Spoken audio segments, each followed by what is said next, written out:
Glória a Deus, lição número 10, dia 4 de dezembro de 2016. O título da nossa lição: Adorando a Deus em meio à calamidade. Adorando a Deus em meio à calamidade. O Salmo 136, versículo 1 diz: Louvai ao Senhor, porque Ele é bom, porque a sua benignidade é para sempre. Verdade prática: a nossa fé em Deus leva-nos a adorá-lo em meio às crises e dificuldades. Leitura bíblica que embasará a nossa lição, segundo o livro das Crônicas, capítulo 20, do versículo 1 ao 12, que nos diz assim a Sagrada Escritura. E sucedeu que depois disso os filhos de Moabe e os filhos de Amon, e com eles alguns outros dos amonitas, vieram a peleja contra Josafá. Então vieram alguns que deram aviso a Josafá, dizendo: Vem contra ti uma grande multidão da além do mar e da Síria. E eis que já estão em Azaon-Tamar, que é em Gedi. Então Josafá temeu e pôs-se a buscar o Senhor, e apregoou jejum em todo Judá. E Judá se ajuntou para pedir socorro ao Senhor. Também de todas as cidades de Judá vieram para buscarem o Senhor. E pôs-se Josafá em pé na congregação de Judá e de Jerusalém, na casa do Senhor, diante do pátio novo, e disse: Ah, Senhor, Deus de nossos pais, porventura não és tu Deus nos céus? Pois tu és dominador sobre todos os reinos das gentes, e na tua mão há força e poder, e não há quem te possa resistir.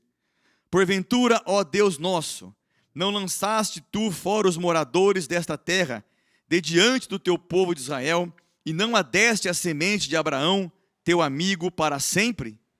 E habitaram nela e edificaram nela um santuário ao teu nome, dizendo: Se algum mal nos sobrevier, espada, juízo, peste ou fome, nós nos apresentaremos diante desta casa e diante de ti, pois teu nome está nesta casa, e clamaremos a ti na nossa angústia, e tu nos ouvirás e livrarás. Agora, pois, eis que os filhos de Amon e de Moabe, e os das montanhas de Seir, pelos quais não permitiste que passasse Israel, quando vinham da terra do Egito, mas deles se desviaram e não o destruíram, eis que nos dão o pago, vindo para lançar-nos fora da herança que nos fizeste herdar. Ah, Deus nosso, porventura não os julgarás? Porque em nós não há força perante esta grande multidão que vem contra nós, e não sabemos nós o que faremos, porém os nossos olhos estão postos em ti. Amém. Obrigado, Deus, pelos teus livramentos. Obrigado porque o Senhor conhece tudo em todo o tempo das nossas vidas, ó Pai.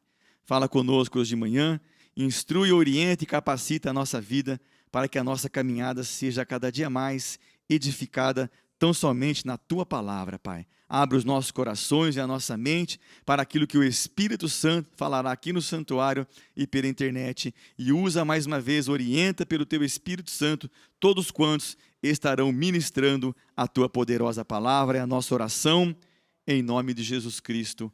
Amém. Bora sentar, irmãos. João Camargos.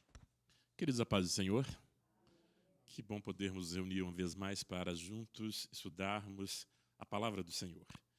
Hoje nós temos um tema, mais uma vez, muito atual, que trata especialmente adorando a Deus em meio à calamidade. Então, nós estamos estudando ao longo desse trimestre sobre o Deus de toda a provisão, esperança e sabedoria divina para a igreja em meio às crises, e nós já aprendemos ao longo desse trimestre diversos sinônimos de crise, né? Um dos sinônimos hoje é calamidade. Então, em meio à calamidade, nós podemos adorar o nosso Deus, porque em meio à calamidade, o nosso Deus, ele continua agindo ao nosso favor. Eu quero iniciar a nossa escola hoje, cumprimentando também aquelas pessoas que nos acompanham pela internet. Que Deus abençoe vocês, que o Senhor também fale aos vossos corações. Mandando um abraço para o pastor Marcos, que é o professor dessa classe. Esperamos em breve tê-lo de volta conosco. E agradecer aos irmãos pela paciência conosco, pelo carinho, né, de estarem sempre aqui aos domingos pela manhã para nos ouvir. Eu tenho ouvido de alguns irmãos e algumas irmãs da felicidade deles em me ouvir compartilhar a palavra com vocês. Eu fico muito feliz também de poder fazê-lo, porque eu sei que é um privilégio nós compartilharmos a palavra de Deus, e é um privilégio sempre que nós fazemos aquilo que Deus nos vocacionou para fazer. Então, às vezes, a gente precisa fazer uma pequena reflexão e se perguntar: qual é mesmo o propósito da minha vida? Qual é mesmo a minha missão? Para que Deus me fez? Uma linguagem bem simples, assim como diria lá na minha terra, nas Minas Gerais: para que mesmo que eu presto, né? Eu presto para que mesmo, né? Para que eu nasci? A gente deveria, de vez em quando, fazer essa reflexão. Não acho que ninguém nasceu para uma coisa só. Eu acredito que Deus ele nos vocaciona e nos prepara, nos dá uma série de habilidades, mas nós precisamos pensar sobre isso e colocar essas habilidades a serviço do reino de Deus. E o reino de Deus não é só o que acontece dentro da igreja. O reino de Deus é onde nós levarmos o reino de Deus, ele vai. Então o reino de Deus vai com você para o seu trabalho. O reino de Deus vai com você para a sua comunidade, o reino de Deus vai com você para a sua vizinhança, o reino de Deus vai com você quando você está fechando um contrato, o reino de Deus vai com você quando você vende, quando você compra. E aí você precisa entender qual é a sua vocação e colocar essa vocação de forma excelente a serviço do reino de Deus, de modo que Deus seja glorificado em tudo o que você fizer. De forma que ímpios e santos reconheçam que você está fazendo aquilo que Deus te vocacionou para fazer. Eu glorifico a Deus por isso, eu louvo a Deus por isso, eu realmente fico muito feliz, mas eu gosto de lembrar o tempo todo que quando nós reconhecemos a habilidade, a vocação, ou percebemos a bênção de Deus na vida de alguém, nós temos que o tempo todo lembrar de uma coisa, né, que para mim é muito prático. Nós estamos com a orquestra aqui, glória a Deus, tocando de forma belíssima, né? E Deus tem abençoado tanto a nossa orquestra que ele nos enviou agora o irmão Daniel. O irmão Daniel já veio com 3 músicos logo de cara. Ele não veio sozinho, ele veio, já trouxe 3 músicos já tocando e tocando bem para compor a nossa orquestra. Glória a Deus por isso. Mas o que acontece? Todas as vezes que a orquestra toca, que ela toca de forma belíssima. Obviamente, cada um de nós deve ter preferência por alguns instrumentos. Eu gosto muito dos metais, então gosto muito do sax. Eu acho lindo o som do saxofone. E quando eu vejo alguém tocar bem um saxofone, realmente é algo fantástico de se apreciar. Mas quando eu vejo alguém tocar bem um saxofone, eu nunca... Até porque eu também nem sou um especialista em sax, né? Eu nunca parei para dizer o seguinte: nossa, como esse sax toca bem. Eu nunca admirei o saxofone. Eu sempre admirei o músico que estava a tocar aquele sax. E disse, como que essa pessoa executa bem esse instrumento? Então, todas as vezes que você ver um de nós aqui compartilhando a palavra de Deus e você perceber que Deus está nesse negócio, não louve o instrumento. Não fale, nossa, como que o fulano... Não é fulano não, querido, não se engane e não se deixe enganar. Seja aqui ou em qualquer outro lugar, mas reconheça como o nosso Deus é maravilhoso. Ele é um mestre que ele pega o instrumento mais desafinado, aleluia, e ele trata esse instrumento, ele molda o caráter desse instrumento, ele forja esse instrumento para uma coisa muito importante, o louvor da glória dele mesmo. Então, não permita, e não seja você quem vai transferir a glória de Deus para homens, mas exalte o nome do nosso Senhor. Todas as vezes que você ver alguém, um músico, um professor, um pastor, um pregador, um cuidador de pessoas, em qualquer que seja o trabalho que a pessoa esteja fazendo no reino de Deus. E de novo, o reino de Deus não é só o que acontece dentro da igreja, mas o reino de Deus ele acontece todos os dias, todas as horas, em todos os lugares. Louve a Deus. Louve a Deus. Louve a Deus. Agora, você pode dar uma palavra de encorajamento ao seu irmão. Você pode passar pelo maestro aqui e dizer, maestro, glória a Deus pela sua vida. Parabéns pelo trabalho que você está fazendo com essa orquestra. Não é fácil liderar uma orquestra, não.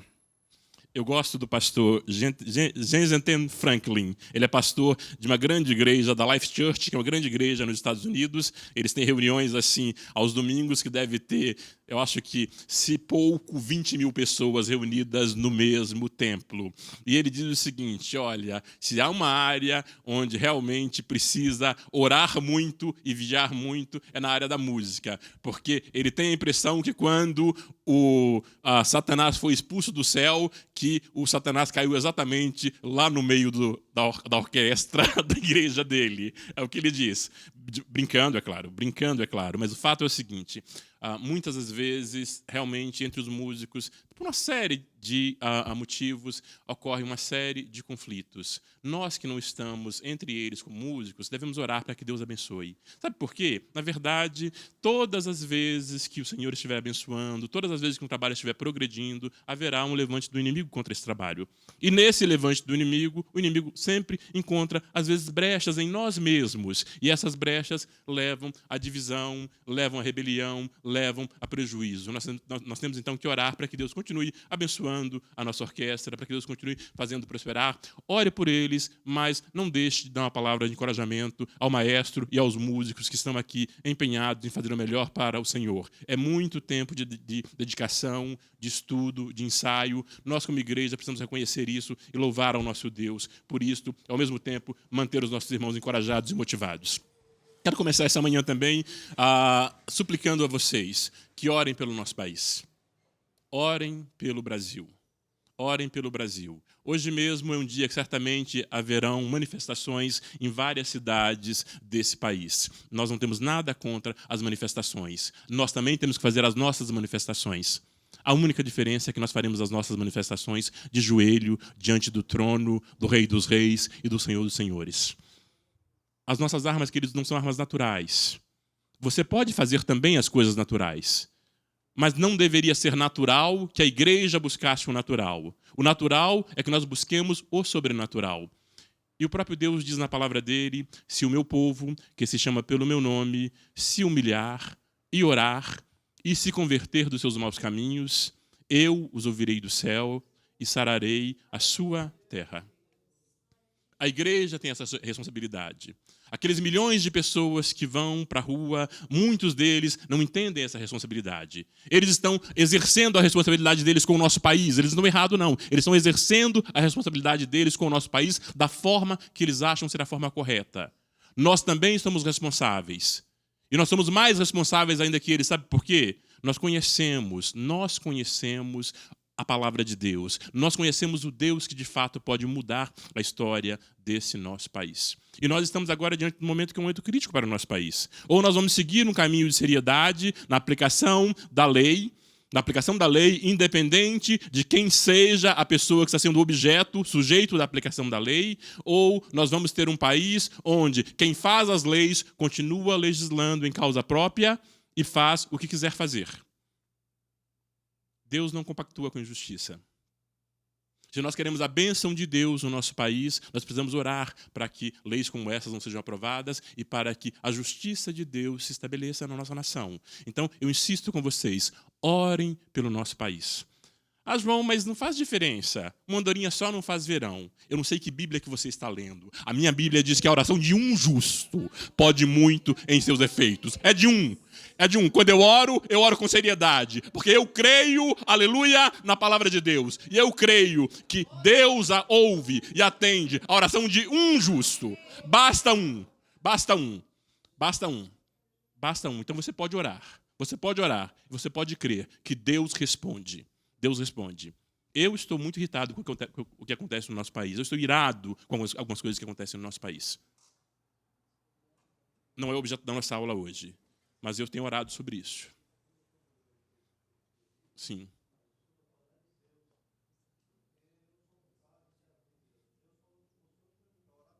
Amém.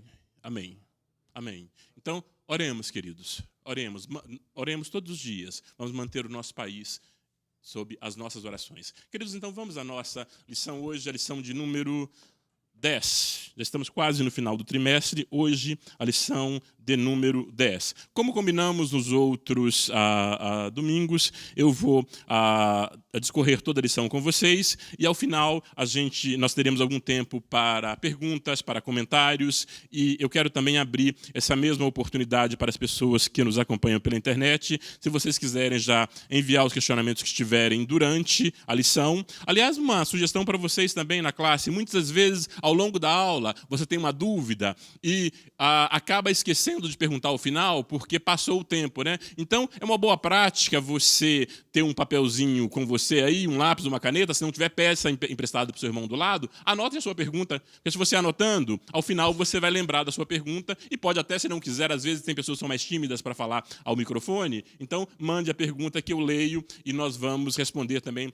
as perguntas de vocês. Hoje o nosso tema é adorando a Deus em meio à calamidade. Nós vamos estudar isso a partir de 3 pontos nos quais a lição está dividida. Primeiro vamos falar do Reino do Norte e Reino do Sul. Depois falaremos do rei Josafá. E finalmente falaremos de Josafá e seus inimigos. Como em toda lição, nós temos um objetivo geral proposto pelo comentarista. E o objetivo geral hoje é ressaltar que a nossa fé nos faz adorar em meio às crises. A nossa fé nos faz adorar em meio às crises. Então, nós precisamos dessa fé inabalável. Nós precisamos dessa fé que se coloca acima das circunstâncias. Dessa fé que, quando está tudo bem, nós adoramos. Dessa fé que, quando está tudo dando errado, nós também adoramos. Não é fácil? Não, não é fácil. Não é fácil. Eu acho difícil exigir de uma pessoa que perdeu a esposa, está endividado, teve um problema cardíaco e está numa situação desesperadora. Eu acho difícil pedir para ela, olha, você exerça a sua fé e adore. Com toda sinceridade, eu não queria estar no lugar dele, não. Agora, eu acho difícil pedir isso. Eu não gostaria de estar no lugar dele. Mas se eu estivesse no lugar dele, eu não veria outra solução a não ser me prostrar diante de Deus e adorar. Uma situação que você não tem o que fazer. Fugiu completamente ao seu controle. O que você faz? Nós precisamos, independente da situação, manter a nossa fé. Queridos, fé não é sentimento. Eu não estou sentindo. E não é para sentir mesmo. Não é para sentir mesmo. Tem pessoas que são muito sensitivas, eu entendo isso. Eu sou, assim, sou quadradinho, assim, retinho. Para mim, as coisas têm que ter lógica, têm que fazer sentido. E a fé faz todo sentido. A palavra diz que fé é a certeza daquilo que você espera. Então, você tem uma confiança tão grande no caráter de Deus, na fidelidade de Deus, que você tem certeza que você pode confiar nele. Você tem certeza que você pode contar com ele. Você tem certeza que em todas as circunstâncias ele não falha. Isso não significa que tudo que você esperava vai acontecer. Isso não significa que todos os seus desejos vão ser atendidos. Isso não significa que o seu Deus, como um caixa eletrônico que você vai lá, coloca o seu cartão e se tem saldo você faz um saque, que ele vai, como essa maquininha, todas as vezes que você for fazer um saque, ele vai liberar o dinheiro para você. Isso não significa.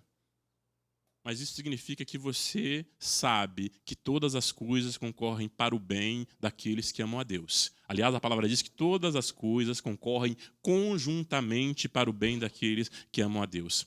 Então, por pior que sejam as crises, eu não vou ficar me perseguindo aqui, né? Tá bom, eu vou tentar ficar aqui atrás. Eu não consigo me limitar a um espaço, só, mas eu vou tentar para não atrapalhar a transmissão, desculpem. Mas por pior que sejam as crises, quero ficar mais perto de vocês ficam muito longe. Por pior que sejam as crises, as calamidades, nós precisamos adorar ao nosso Deus em meio às crises.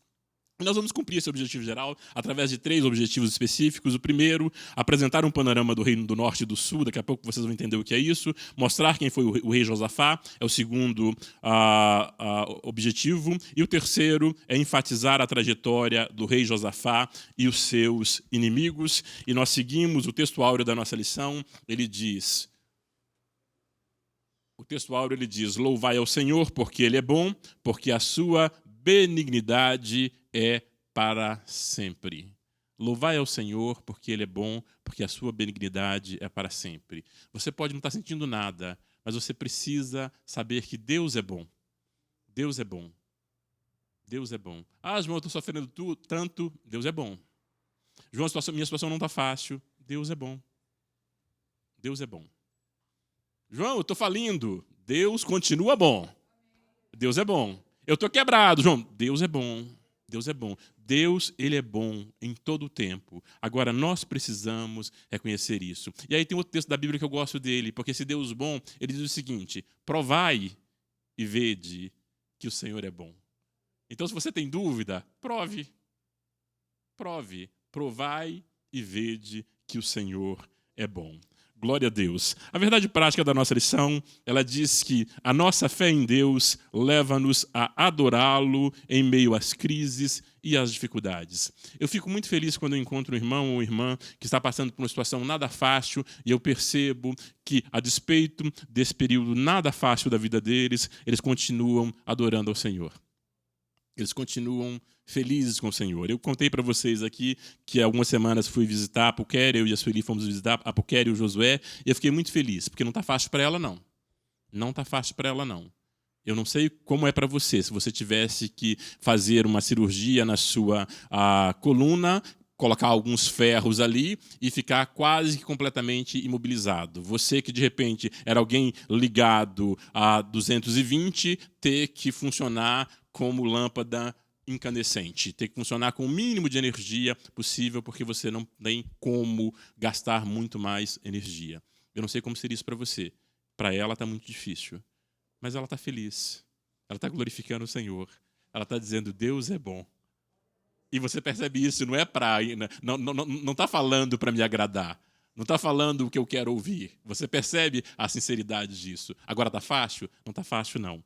Não está fácil. Agora, este é o momento em que a nossa fé leva-nos a adorar ao nosso Deus em meio às dificuldades. As dificuldades. A adoração não é só quando está tudo bem e você vem para a igreja e aí você dá glória a Deus e você dá aleluia. A adoração é quando está tudo muito difícil e lá na solidão da tua casa você dá glória a Deus e aleluia, porque você reconhece que Deus é bom. Deus é bom. Glória a Deus. Glória a Deus. Continuando aqui rapidamente. Esses são conceitos que nós já vimos, né? Até para que a gente mantenha o tempo todo aí um panorama geral do que estamos estudando no trimestre. Então, o nosso tema do trimestre é o Deus de toda provisão, esperança e sabedoria divina para a igreja em meio às crises. Nós vimos que crise é dificuldade, é apuro, é desordem, é conflito, é tensão, é tribulação, é carência, é decadência e hoje uma palavra nova, crise também é calamidade. Agora, nós vimos que existe também uma série de crises. A crise pode ser existencial, pode ser uma crise de identidade, pode ser uma crise moral, pode ser uma crise de liderança, pode ser uma crise política, uma crise financeira, uma crise familiar ou qualquer outro tipo de crise que você nomear. Uma coisa importante é que, seja qual for a crise, nós aprendemos aqui que Deus, Ele é o Deus de toda a provisão. Em qualquer crise, nós temos esperança e nós temos sabedoria divina, porque Deus, como Deus de toda a provisão, Ele já proveu, Ele já tem o abastecimento de tudo o que é necessário para as nossas crises. E uma boa notícia, isso eu acho excelente, né? Eu fui ver o conceito de provisão na contabilidade. A contabilidade, a provisão é um passivo, ou seja, é uma obrigação de prazo e valor incerto. Você sabe que terá aquela obrigação, mas você não está muito certo de qual será o valor ou quando ela vai vencer. Então, por exemplo, a empresa, ela sabe, olha, é possível que eu tenha um passivo trabalhista, ou seja, é possível que alguns funcionários, eles saiam dessa empresa e entrem com uma ação trabalhista contra essa empresa. Então, ela faz uma provisão para pagar lá no futuro esses funcionários que ela não sabe quem são, que entrarão com essas tais ações trabalhistas. Então, ela provisiona anteriormente, sem saber exatamente quanto vai precisar e sem saber exatamente quando vai gastar. É assim que Deus faz a provisão também. Muito antes de nós sabermos, para Ele não é nenhuma surpresa, mas muito antes de nós sabermos quais crises vamos enfrentar, o nosso Deus, na sua onisciência, Ele já proveu, e Ele provê no valor certo, na quantidade certa, porque Ele sabe quanto vai ser, que a nossa crise vai nos custar lá no futuro. Então, Ele já proveu para cada uma das nossas crises. Deus já proveu, na onisciência dele, Ele já proveu tudo o que é necessário para suprir as nossas crises quando elas acontecerem. Ele sabe quando é que nós seremos surpreendidos por uma crise. Talvez alguns de nós que aqui estamos, já fomos surpreendidos por algumas crises e já passamos por elas. Talvez nós estejamos exatamente no meio do furacão agora. Estamos no meio de uma crise agora. Muitas pessoas que nos acompanham pela internet talvez estejam vivendo isso, vivendo um momento de crise agora. Talvez muitos estejam sendo surpreendidos pela crise exatamente agora. Para Deus não é surpresa. Deus já sabia que isso ia acontecer e Ele já proveu. Deus tem provisão para cada uma das nossas crises. João, mas parece que às vezes demora tanto para essa provisão chegar. A provisão já está feita. A provisão já está feita. Certa feita, Daniel orava sobre um tema e 21 dias depois ele recebeu a resposta. E o anjo disse para ele assim: Daniel, sabe o dia que você orou? No primeiro dia que você orou, Deus mandou a resposta. Mas houve uma batalha entre o anjo que trazia a resposta para você e aqueles demônios que queriam impedir que a resposta chegasse. E Daniel permaneceu orando 21 dias. Ele orou, ele jejuou, ele orou, jejuou por 21 dias. E finalmente a resposta chegou. Mas a resposta saiu no primeiro dia. Deixa eu dizer uma coisa para você. Provavelmente a resposta à sua oração ela já saiu. Talvez Deus queira saber o quão persistente você é. O quão é importante para você essa sua necessidade. O quão é importante para você sair dessa crise. O quão é importante para você sair desse atoleiro. Talvez Deus queira saber isso. Aleluia. Glória a Deus. Glória a Deus. Glória a Deus. Glória a Deus. Aleluia. Tem momentos que Deus quer saber isso. O quão é importante para mim mesmo isso. O quão você valoriza isso. É importante mesmo? Então, permaneça orando. Permaneça jejuando. Permaneça buscando. Permaneça buscando. E Deus já enviou a resposta. É o que Ele diz nessa manhã. A resposta já veio. Você precisa permanecer na expectativa, uma expectativa ativa, não é passiva, ativa, de oração, de busca e de fé.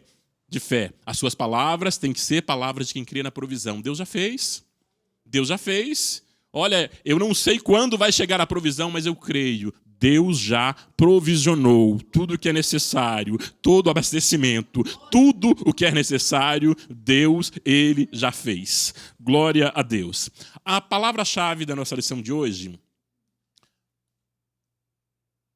Deixa eu ver se eu consigo mover aqui o slide. Pedro, move para mim, por favor, para o próximo slide. A palavra-chave da nossa oração, da nossa lição de hoje é adoração.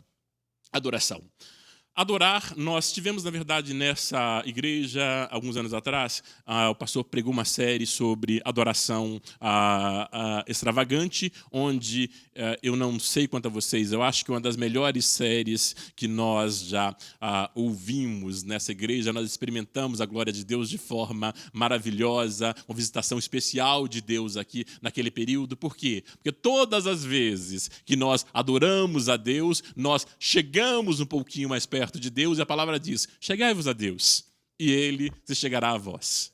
Então, todas as vezes, querido, aí de novo, eu não estou sentindo nada, você não tem que sentir nada mesmo, não é sentir. Você crê, a palavra diz, você chega a Deus e Ele chega a você.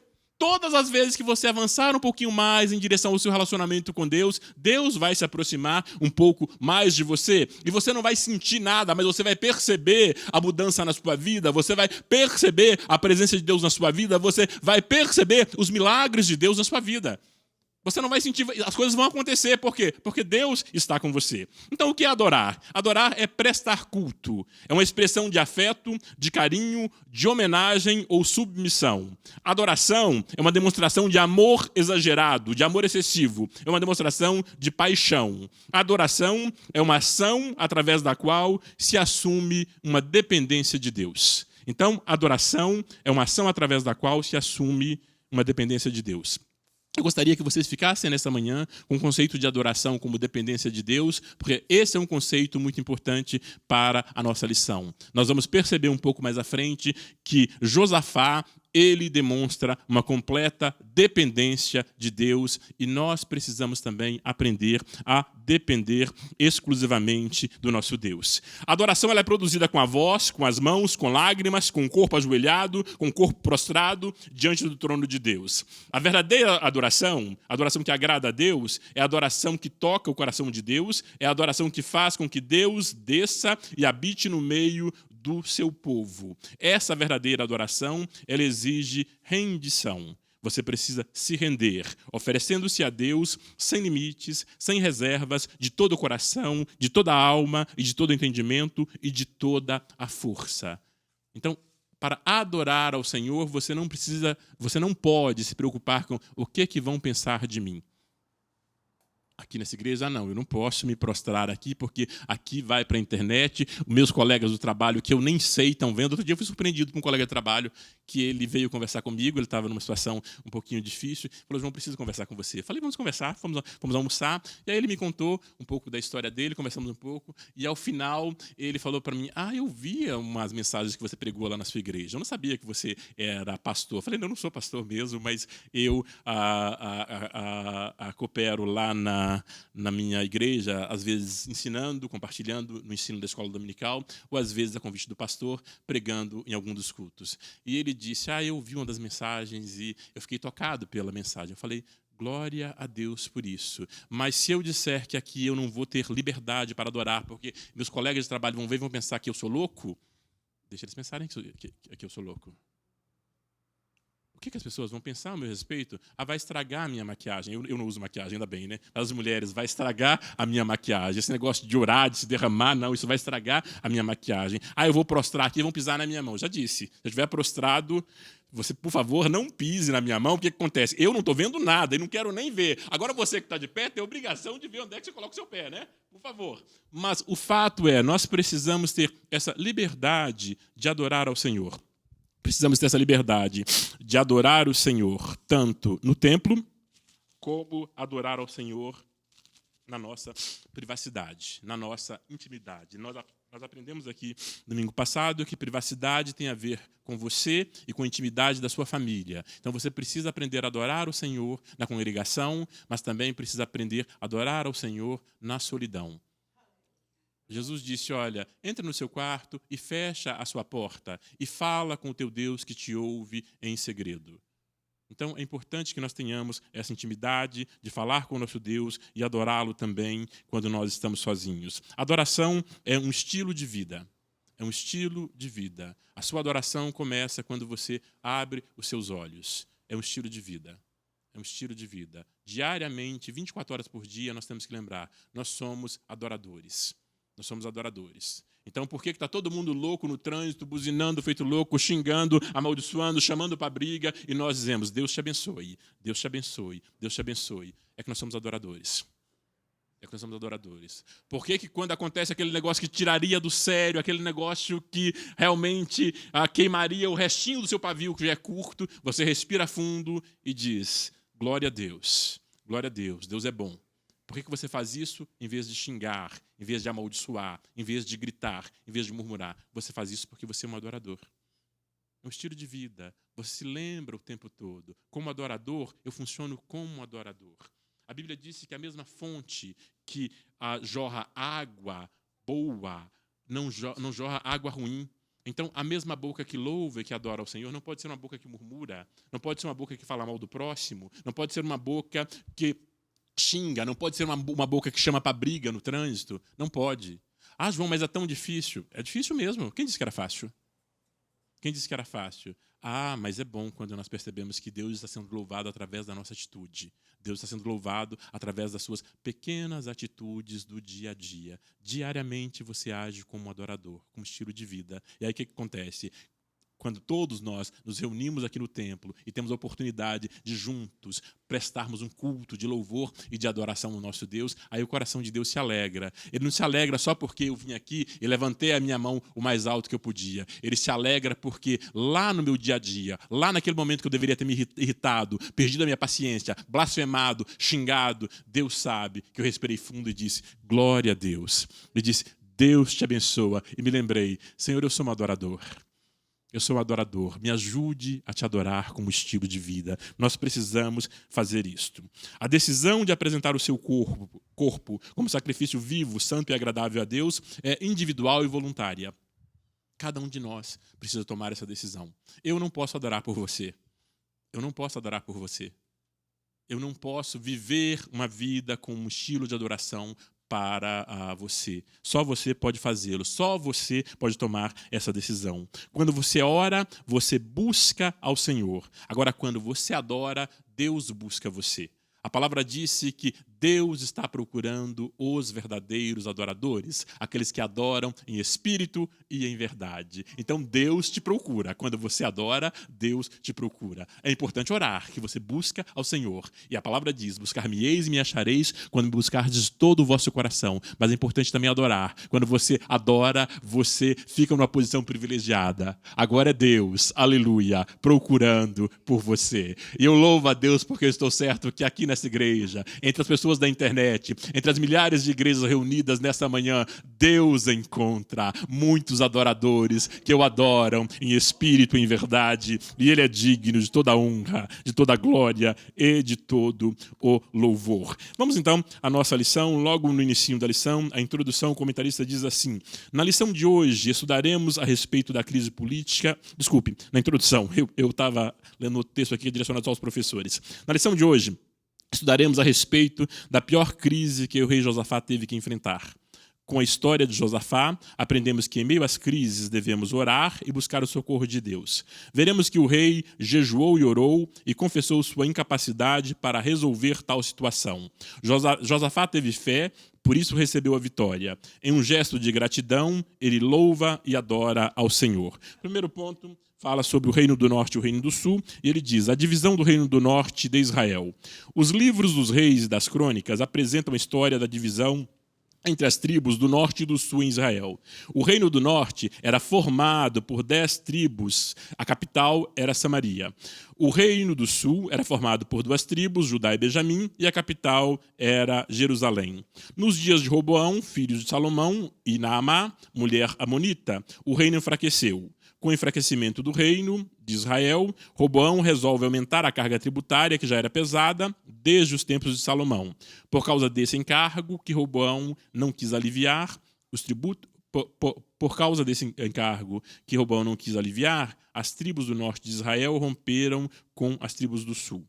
O Reino do Norte. O Reino do Norte conseguiu sobreviver por aproximadamente 200 anos. Foi governado por diferentes reis. Na sua maioria, os monarcas são identificados pela seguinte expressão: era mau aos olhos de Deus. A maldade dos governantes levou o povo de Deus a experimentar diferentes crises políticas, sociais e religiosas.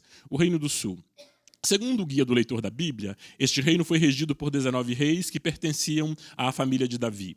Judá também enfrentou muitas crises e teve que lutar com os mesmos. Inimigos do Reino do Norte. Ambos os reinos sofreram crises ameaçadoras e graves. Então vamos rapidamente, um pouco de história aqui, falar um pouco do Reino do Norte e o Reino do Sul. Vocês sabem que o povo de Israel, logo que eles começaram a ser governados por reis, eles tiveram então o rei Saul, seguido depois do rei Davi, seguido depois do rei Salomão. Durante o reinado desses 3 primeiros reis de Israel, Israel permaneceu unida como um único reino. Israel era formada por 12 tribos, e essas 12 tribos permaneceram unidas. Até que então, após a morte de Salomão, o filho dele, Roboão, era um jovem que assumiu aquele reino. Ele tomou uma decisão que não pareceu muito sábia, né? Ele já havia uma carga tributária muito alta, ele decidiu aumentar ainda mais os impostos. É interessante porque, antes dele aumentar os impostos, ele faz uma coisa que é correta. Ele foi se aconselhar. Então, ele chamou os seus conselheiros e perguntou para eles, olha, o que eu devo fazer? Os conselheiros mais velhos, aqueles conselheiros que, inclusive, haviam aconselhado Salomão, o seu pai, eu acho interessante, Salomão era o homem mais sábio do mundo e tinha os conselheiros. Que sabedoria, né? Se você é o homem mais sábio do mundo, você não precisava de conselho de ninguém, tá certo? Mas o homem mais sábio do mundo, ele também tinha conselheiros. E esses conselheiros conviveram com Salomão, o homem mais sábio do mundo, agora vão então aconselhar Roboão. E Roboão pergunta, será que eu devo aumentar a carga tributária? Eles dizem, não faça isso. Pelo contrário, diminua a carga tributária.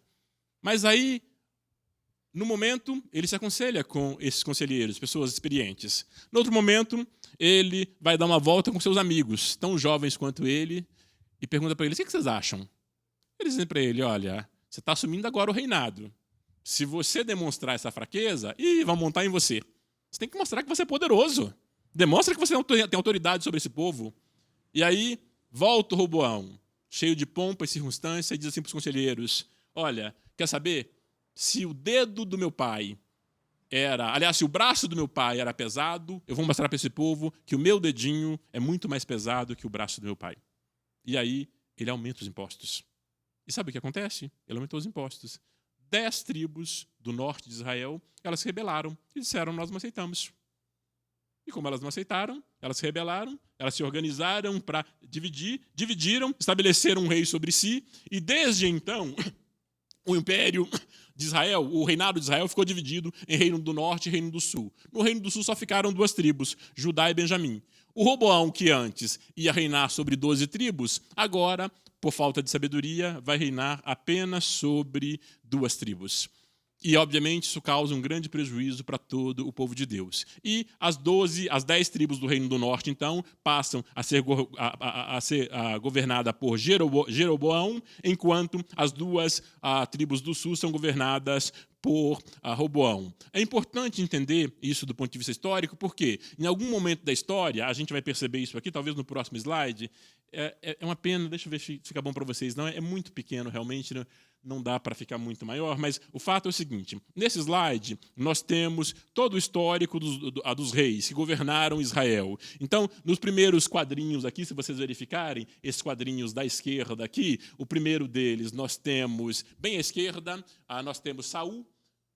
Então, Saul, depois de Saul segue-se Davi, depois de Davi segue-se Salomão.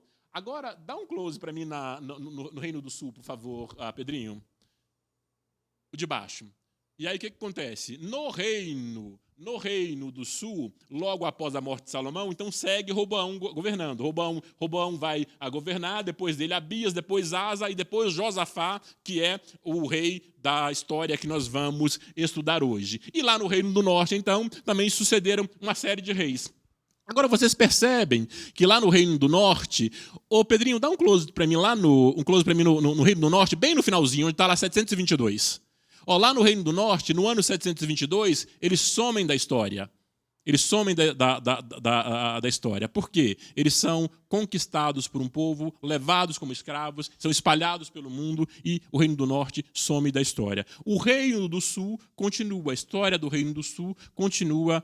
Aliás, até hoje, o Israel que nós conhecemos hoje é continuidade desse povo de Israel, então, dessas 2 tribos, Judá e Benjamim, que deram continuidade no Reino do Sul e que Deus, obviamente, abençoou para que esse Reino do Sul ele prosseguisse. Hoje, no contexto que nós vamos estudar, eu queria deixar para vocês claro que, naquele momento, o rei de Israel, então, era Josafá, no contexto histórico que nós vamos estudar hoje, o rei do Reino do Sul, que era Judá e Benjamim. O Reino do Sul também era conhecido como Reino de Judá, o Reino do Norte conhecido como Reino de Israel.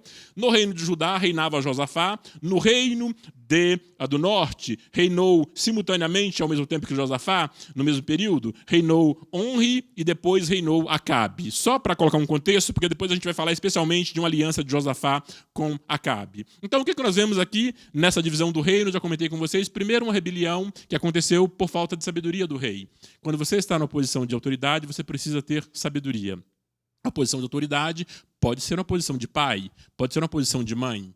A posição de autoridade pode ser uma posição de pastor, pode ser uma posição de líder, pode ser uma posição de um maestro de uma orquestra, de um líder de louvor, pode ser uma posição de gerente, de subgerente, de coordenador, o que for. Sempre que você está numa posição de autoridade, você precisa ter sabedoria para tomar as decisões que vão impactar aquelas pessoas que trabalham com você. Você não pode tomar uma decisão pensando em você mesmo. Você não pode tomar uma decisão pensando na sua vaidade pessoal. Eu quero mostrar que eu tenho poder. Essa não é a melhor forma de você liderar ninguém. Essa não é a melhor forma de você tomar nenhuma decisão. Nós precisamos de líderes que entendam que liderar é servir. É servir. Qual o grande problema em países como o Brasil? O servidor público, ele esquece que ele é servidor público e ele se serve do que é público. Esse é o problema. Os servidores públicos devem servir ao público. Os governos devem servir aos governados e não ser servidos por eles. É para isso que nós elegemos essas pessoas, para que elas administrem, para que eles cuidem da coisa pública para o nosso benefício, não para o benefício deles. Então, em qualquer posição de autoridade, nós precisamos entender o nosso papel e ter sabedoria para tomar as nossas decisões. Não significa que nós não vamos tomar decisões difíceis. Às vezes, é necessário tomar decisões difíceis. Às vezes, é necessário tomar decisões que as pessoas não vão gostar. É necessário. Mas significa que você precisa levar as pessoas em consideração. Significa que você precisa ouvir os seus conselheiros. Tivesse Roboão ouvido os conselheiros do seu pai, Roboão não teria aquele grande prejuízo da rebelião e da divisão que houve entre o Reino do Norte e o Reino do Sul. Uma coisa interessante, se vocês verificarem também nesse slide, se vocês verificarem lá em cima, olha que lá em cima, todas as caixinhas estão pintadas de verde. Na verdade, ali naquelas caixinhas tem o nome de todos os reis que reinaram no Reino do Norte. Todas elas estão pintadas de verde. Se vocês olharem embaixo, tem caixinhas pintadas de verde e caixinhas pintadas de branco. O que acontece? Uma caixinha pintada de verde indica que foi um rei mau. Indica que foi um rei que não temia ao Senhor. Uma caixinha pintada de branco indica que foi um rei que temia ao Senhor. Agora, eu acho que dá para entender por que o Reino do Norte sumiu da história. Se você verificar, todos os reis que reinaram no Reino do Norte eram homens que não temiam o Senhor. Se você lê os livros de 1º e 2ª Crônicas e os livros de 1º e 2ª Reis, primeiro livro de Reis, segundo livro de Reis, primeiro livro de Crônicas, segundo livro de Crônicas, lê esses livros que você vai entender toda a história de Israel e dos reis que reinaram em Israel. E você vai entender o seguinte: no Reino do Norte, esses reis eram homens que não temiam ao Senhor. Queridos, essa é uma questão muito séria. Nós temos que orar para que Deus coloque homens tementes no governo do nosso país. Homens tementes a Deus. Homens tementes a Deus. Precisamos orar para que Deus coloque homens tementes a Deus no governo do nosso país. Nós precisamos orar por isso. Eles não são muitos. Se você pegar na história bíblica, nós vamos ver grandes estadistas como Daniel, como José. São exemplos de homens tementes ao Senhor e que foram grandes líderes políticos também. Nós precisamos orar por isso. Por quê? Quando não temos esses homens tementes ao Senhor, nós temos homens maus. Quando temos homens maus, eles tomam decisões que agridem a palavra de Deus, que agridem os princípios da justiça, que agridem os princípios da palavra. E por esse motivo, todo o povo é amaldiçoado. Todo o povo sofre. Então, a crise, por conta de um mau governo, ela não escolhe só os maus. Nós estamos numa crise agora que é um conjunto de coisas. Uma delas que realmente fez com que a crise se potencializasse no Brasil é a questão da corrupção, nesse momento econômico que nós vivemos. Agora, o que acontece? Ela afeta só os corruptos? Afeta eles também. Agora, eu acho que está um pouquinho mais difícil, né? Eu acho que o dinheiro da fonte deve estar seco, deve estar difícil arrancar dinheiro lá da Petrobras ou de onde quer que seja. Mas o fato é, afeta um monte de gente de bem. Tem um monte de gente de bem desempregada. Por quê? As empresas onde trabalhavam quebraram. Ou se não quebraram, estão numa situação muito ruim e não têm condição de empregar aquele mesmo número de funcionários que empregava antes. As decisões de um governo mau, ela impacta todas as pessoas, sejam pessoas boas ou pessoas más. E aí nós precisamos ter um cuidado, porque muitas das vezes nós pensamos assim, não, eu estou isento disso, né, porque eu sou servo do Senhor. Eu entendo que você é servo do Senhor. Agora, os males que afetam a economia, eles nos impactam também. A questão é que resposta nós daremos a isso. E eu insisto que a nossa resposta deve ser uma resposta de oração. Uma resposta de oração para que Deus mude o nosso país. Uma resposta de oração para que Deus levante homens e mulheres competentes, tementes ao Senhor, que entendam que o serviço público é para servir ao público e façam esse trabalho com seriedade, com integridade e com excelência. A igreja tem responsabilidade. A igreja deveria formar esses líderes. A igreja deveria formar esses homens e mulheres, como Daniel, como José, tementes ao Senhor, e que tivessem coragem de ir lá e fazer um governo em nome do Senhor, a despeito do que diz a imprensa. Eu prefiro alguém que faça um governo temente ao Senhor, exaltando o nome do Senhor, bendizendo o nome do Senhor e sendo criticado pela imprensa. É claro que há que se entender que o governo é um governo para todos, não é porque você é alguém que professa uma ou outra fé que você vai governar só para quem é da sua fé. Não, se você é governo, você tem que governar para todos. Mas, definitivamente, eu prefiro ser governado por alguém que conheça e obedeça os princípios da palavra de Deus. Eu prefiro ser governado por alguém que tenha pavor, que tenha medo de desviar um dinheiro que deveria se tornar em comida na mesa de quem mais precisa. Eu preciso ser governado por alguém que tenha medo, que tenha temor de desviar o dinheiro que deveria se tornar em remédios para quem morre no hospital por falta de cuidado médico. Eu prefiro ser governado por alguém que tenha temor e tenha medo.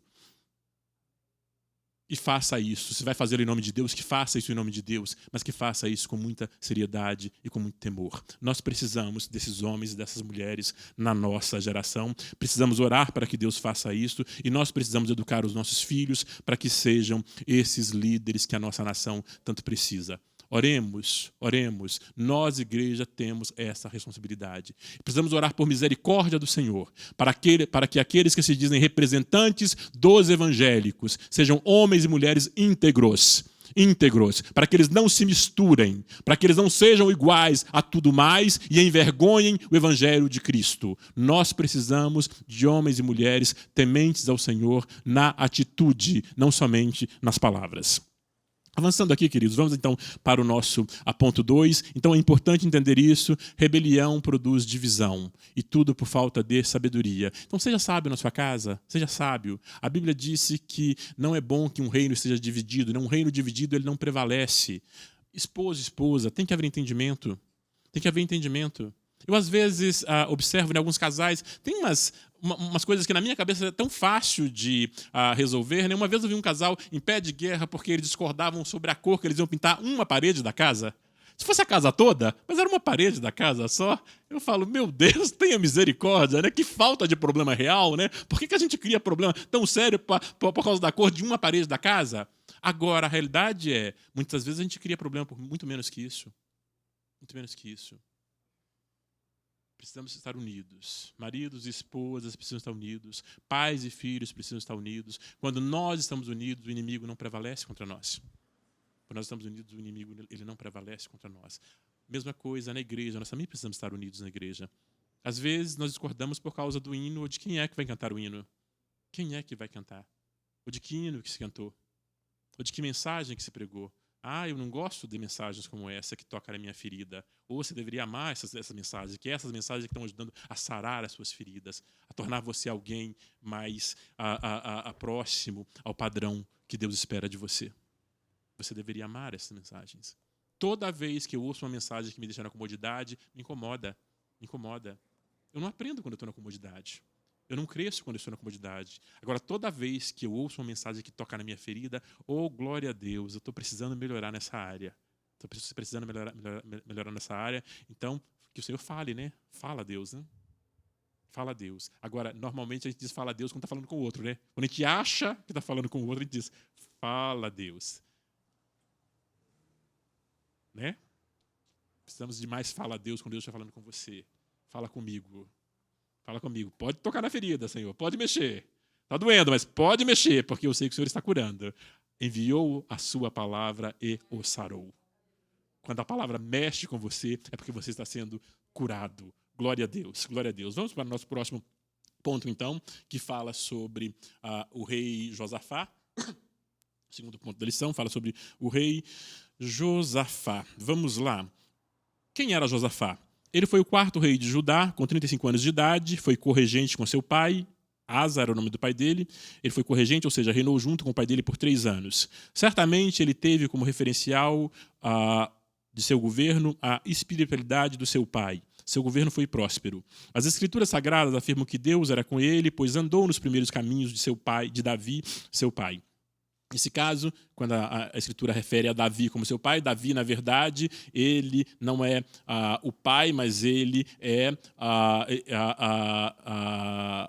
deixa eu voltar aqui até nos meus reis para eu ver se ele é o bisavô ou tataravô de Josafá. Josafá, o pai de Josafá é Asa, o avô de Josafá é Abias, o bisavô de Josafá é Roboão, o tataravô de Josafá é Salomão, Davi é o não sei o que avô de Josafá. Então, Davi, a Bíblia, quando fala o pai, ela está nesse caso, quando ela diz, 2 Crônicas, o texto que li, 17:3 diz, andou Josafá nos primeiros caminhos de Davi, seu pai. Está referindo, na verdade, a Davi como um ancestral dele. Pai aqui como um ancestral, não pai como pai biológico. Só para não haver confusão. O pai dele é o rei chamado Asa.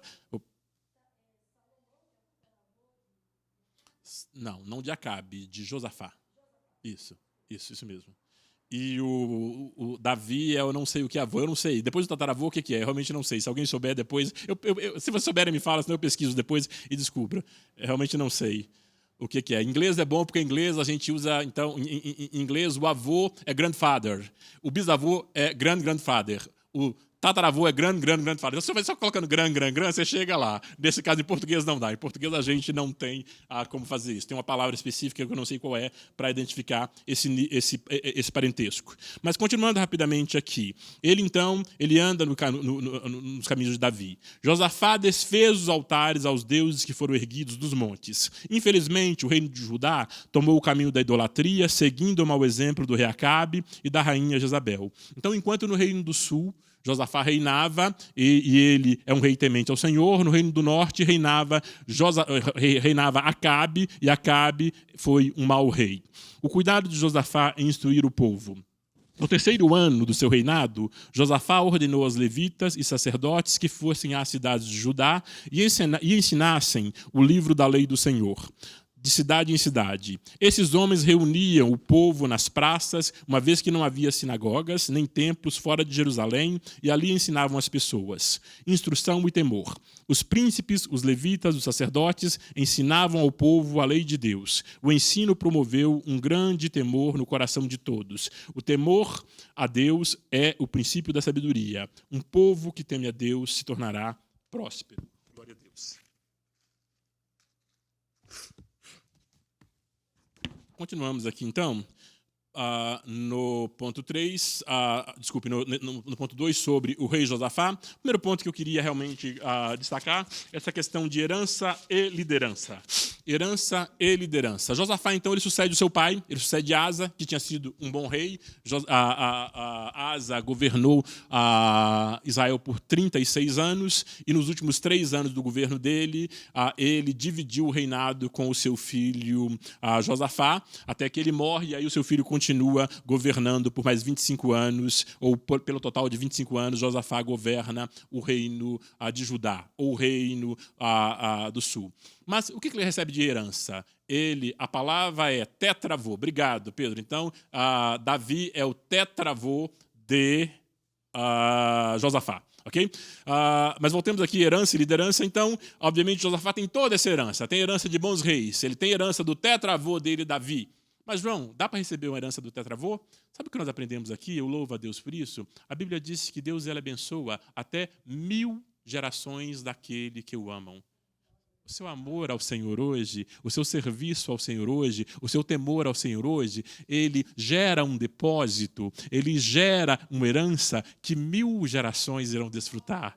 Que maravilhoso, queridos. Eu posso morrer em paz e não deixar 1 centavo para os meus filhos, que eu saberei que eles estarão bem cuidados por causa da bênção do Senhor. Eu sei que os meus netos estarão bem cuidados, os meus bisnetos estarão bem cuidados, os meus tataranetos estarão bem cuidados, os meus tetranetos, agora que eu aprendi a palavra, os meus tetranetos estarão bem cuidados, os meus... Pedro, E o meu neto da milésima geração, como chama? O meu neto da milésima geração estará bem cuidado por causa da fidelidade do nosso Deus. Por causa da fidelidade do nosso Deus. E Deus abençoou Josafá por conta da fidelidade de Davi. Por conta da fidelidade de Salomão. Deus abençoa por conta da fidelidade dos nossos antepassados. E Deus abençoa as nossas futuras gerações por conta da nossa fidelidade. É simples e é maravilhoso saber disso. É simples e é maravilhoso. Deus é fiel, né? Deus é fiel. Glória a Deus. Como Deus é bom. Josafá então herda um reinado que era um reinado próspero. Um reinado que tinha um grande exército, era um reinado que estava indo muito bem. Ele herda esse reinado, mas, acima de tudo, ele herda um comportamento de um pai que, na maior parte do tempo, foi um pai que serviu ao Senhor. Se você ler em Crônicas, capítulo 14, você vai ver que diz o seguinte lá, olha, Asa, que era o rei de Israel, então, diz o seguinte, olha, e Asa fez o que era bom e reto aos olhos do Senhor, seu Deus. O pai de Josafá, ele, enquanto rei, faz o que é bom e reto aos olhos do Senhor. E o que faz Josafá? Josafá se inspira no pai. Josafá, ele verifica e diz, como é que meu pai reinava? O meu pai, ele é um homem que consultava a Deus. Meu pai era um homem que temia a Deus. Meu pai era um homem que fazia o que era reto. Meu pai era um homem que mandou remover os altares, mandou remover a idolatria. Ele disse, eu vou seguir o caminho do meu pai. É claro, se você continuar estudando a história de Asa, infelizmente, Asa começou muito bem, depois ele faz uma aliança com os assírios que Deus não queria que ele fizesse, e depois ele morre, e morre numa situação que eu acho muito triste, porque no final da vida de Asa, quando ele é corrigido pelo Senhor, porque ele faz uma aliança com os assírios que não agradava ao Senhor, e o Senhor manda um profeta o corrigir, ele então se irrita com o profeta, ele manda prender o profeta, e daí ele fica enfermo, e quando ele está enfermo, a palavra diz assim, no 39º ano de seu reinado, Asa foi atacado, aliás, só uma correção, eu disse que ele tinha reinado por 36 anos em Israel, Asa reinou por 39 anos. No 39º ano de seu reinado, Asa foi atacado por uma doença nos pés. Embora a sua doença fosse grave, não buscou a ajuda do Senhor, mas só dos médicos. Quando a Bíblia disse que eles tinham uma doença grave, ele não buscou a ajuda do Senhor, mas só dos médicos. Sabe o que está dizendo? Está dizendo que se ele tivesse buscado a ajuda do Senhor, ele teria sido curado. Ele começou muito bem o seu reinado. Ele reinou muito bem por quase 39 anos. Ao final do reinado, ele faz uma aliança que não estava de acordo com a vontade de Deus e, infelizmente, ele não se arrepende disso. Ele não se arrepende, ele fica enfermo e, quando ele fica enfermo, em vez de ele buscar o Senhor, o que ele faz? Ele acredita só nos médicos. Queridos, não há problema em acreditarmos nos médicos. Eu, sinceramente, creio que Deus ele estabeleceu a ciência porque toda boa dádiva, todo dom perfeito vem de Deus. Eu creio que todo conhecimento disponível e todo conhecimento que tem ainda para se descobrir no mundo é conhecimento que Deus permite, porque a Bíblia disse que nele, em Cristo, estão escondidos todos os tesouros do conhecimento. Então eu creio nisso. Agora, a nossa primeira fonte deveria ser a oração. Nossa primeira fonte deveria ser o nosso Deus. Deveria ser o nosso Deus. Eu sempre brinco com a história de que quando alguém está com dor de cabeça, o que nós normalmente fazemos? Oferecemos um remedinho, né? Quer tomar um remédio? Por que nós não oferecemos uma oração? Por que nós não oferecemos uma oração? A nossa primeira fonte deve ser o Senhor. Agora, o que acontece conosco, mesmo nós crentes, tá? Mesmo nós que estamos aqui quase sempre ouvindo a palavra de Deus. A gente tenta tudo, tentamos todos os recursos. Quando os recursos se esgotam, aí nós corremos para Deus, não é isso? E por que a gente corre para Deus? Porque a gente sabe que ele pode, né? Agora não tem mais jeito. E ele pode, não é isso? Agora, por que você sofreu tanto? Por que você perdeu tanto tempo lá no consultório médico? Por que você perdeu tanto tempo no escritório de advogado? Por que você perdeu tantas noites de sono preocupado sobre esse problema? Por que você não levou isso em oração diante do Senhor desde o primeiro dia? Por que nós não levamos diante do Senhor desde o primeiro momento que você for surpreendido por uma crise? Leve ao Senhor diante dele em oração. A palavra diz que se nós fizermos isso, que se nós levarmos diante do Senhor em oração, a paz de Deus que excede todo o entendimento, ela vai encher o nosso coração. Agora, nós preferimos o natural. Aí a gente sofre, a gente adoece, a gente tem úlceras, tem câncer.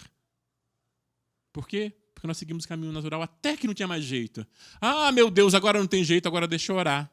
Agora deixa eu jejuar. Por que você não começou fazendo tudo isso junto? Aí eu vou ao médico, mas eu vou orar. Comece orando, comece jejuando, comece crendo. E vá ao médico também. Que bom que o médico deu o diagnóstico. Que bom o médico poder atestar hoje. Olha, hoje sua situação está feia. Que bom que o advogado pode dizer para você: ih, meu amigo, essa causa sua não tem solução, está perdida. Que bom que o seu contador possa dizer para você: olha, seus números aqui estão mais que vermelhos, a coisa está preta para o seu lado. Que bom que você possa ouvir o contador dar um diagnóstico, o advogado e o médico dar um diagnóstico e trazer esse diagnóstico diante de Deus em oração e depois você poder voltar nesse mesmo médico e ele falar: o que aconteceu? Você não tem mais nada? O que aconteceu? Rapaz, eu não sei o que aconteceu não, mas nós fomos lá, fizemos a audiência e eu saí de lá pensando que estava perdido. E agora veio a sentença e é favorável para você. Rapaz, eu não sei o que aconteceu não, mas os recursos para quitar as suas dívidas estão surgindo. Os milagres acontecem. Os milagres acontecem. Nós precisamos crer nos milagres. Nós precisamos orar pelos milagres. Nós precisamos esperar pelos milagres. Eu até, por curiosidade, estava vendo algumas mensagens na internet e uma coisa que me surpreendeu, sabe o que é? Os pregadores pregando, entre aspas, ok? Contra os milagres. Um deles dizendo o seguinte: olha, se você precisa de milagre todo dia, você está com problema. Eu estou mesmo. Se eu não tivesse... Jesus disse: olha, o médico é para doente, não é para ação. Quem precisa de milagre está com problema mesmo.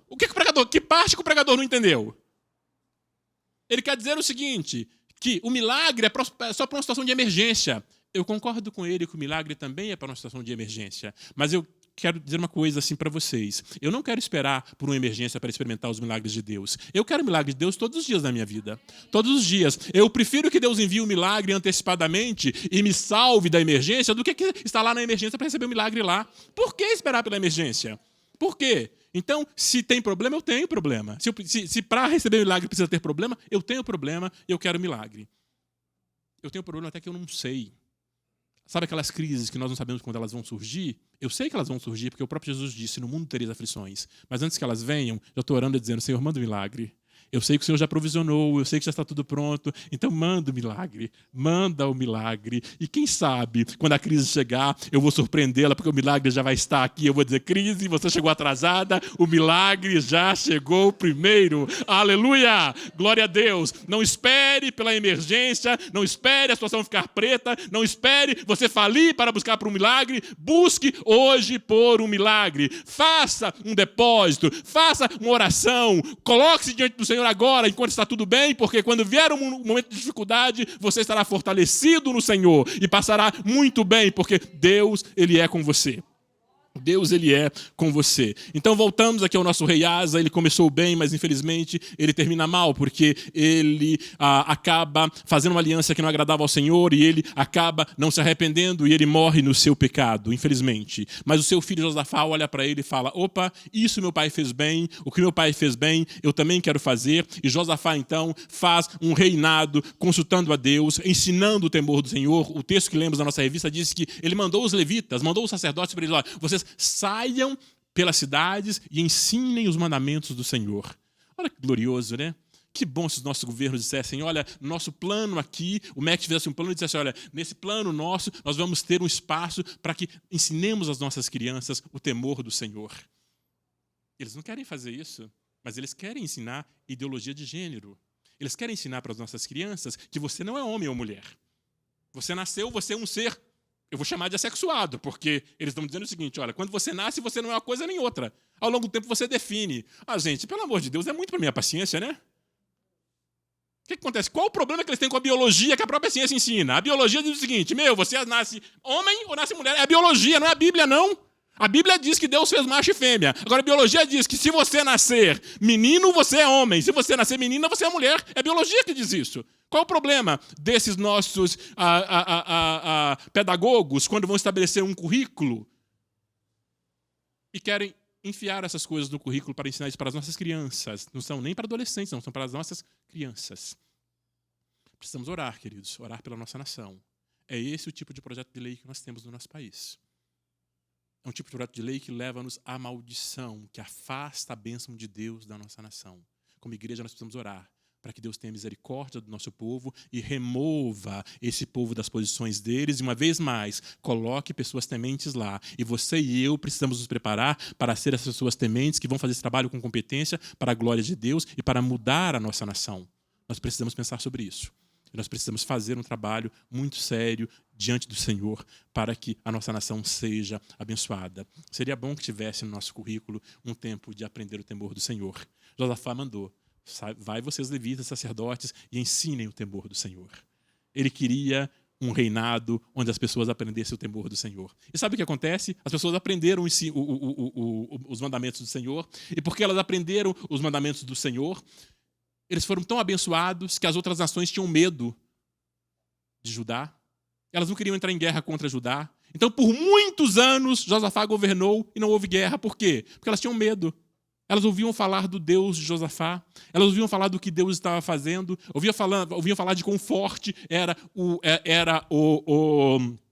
reinado de Josafá, e elas não quiseram guerrear contra Josafá. Ele teve muitos anos de paz, por quê?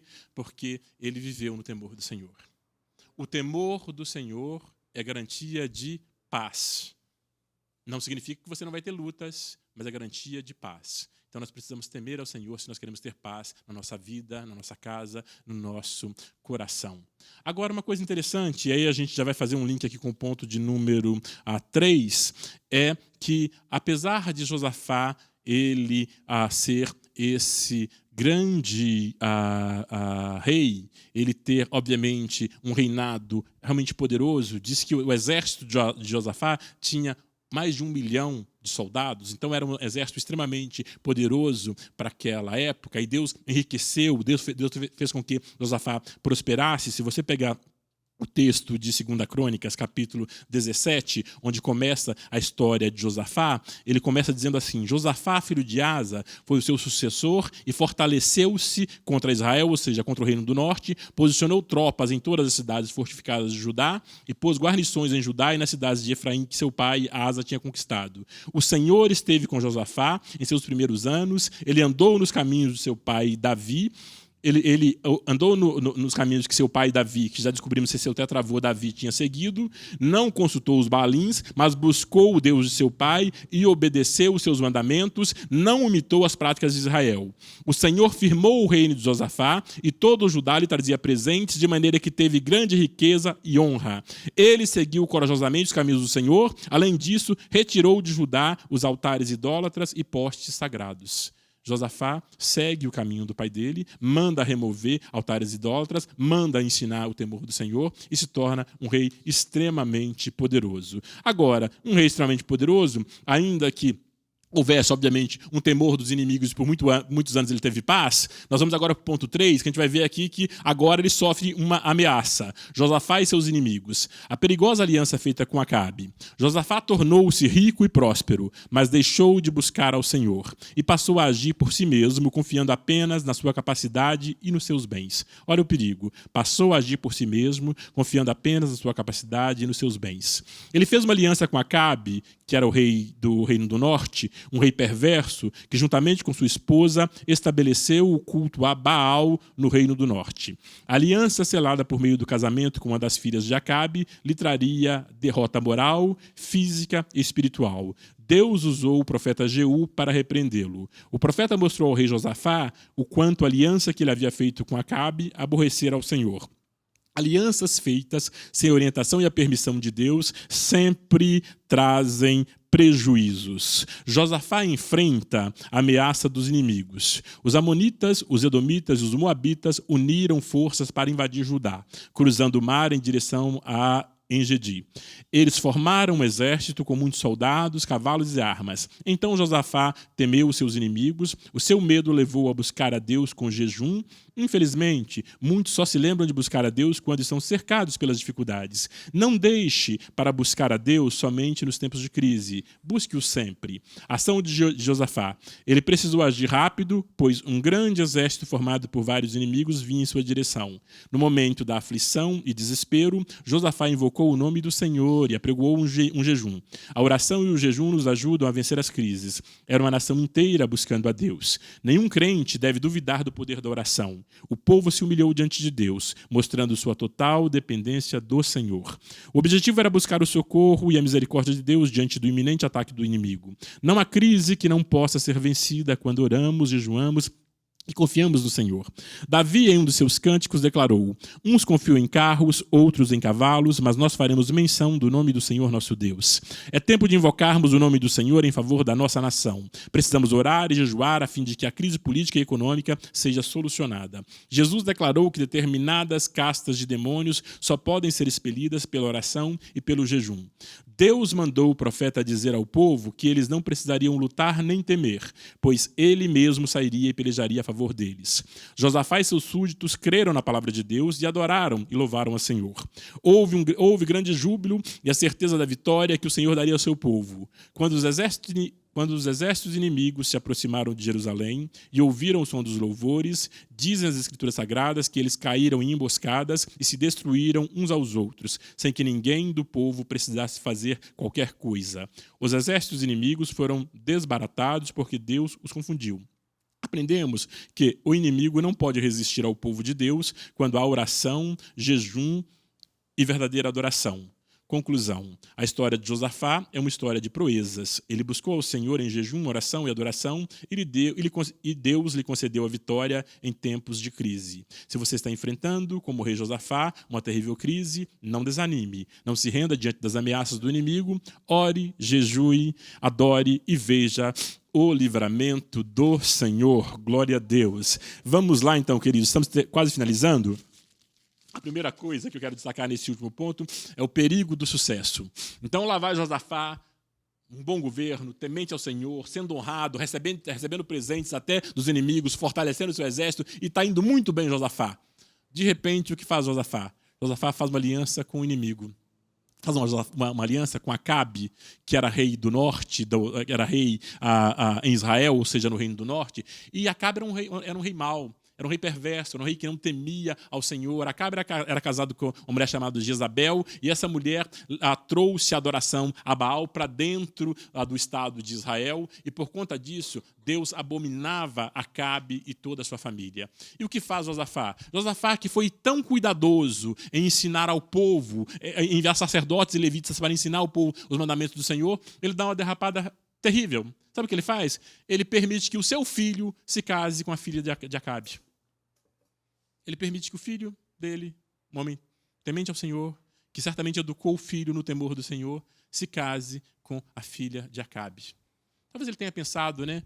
Depois que eles se casarem, ela vem para cá, e aí a gente doutrina ela aqui na lei do Senhor, e vai ser uma bênção, e a gente dá um jeito. Talvez ele tenha pensado, quem sabe, né? Com essa aliança agora com Acabe, de repente, quem sabe eu consigo tomar o poder lá também, lá no Reino do Norte, a gente une tudo de novo, e vai ser um benefício para toda a nação. Até pensou, talvez seja um projeto de Deus, né? Unir o Reino do Norte e o Reino do Sul de novo.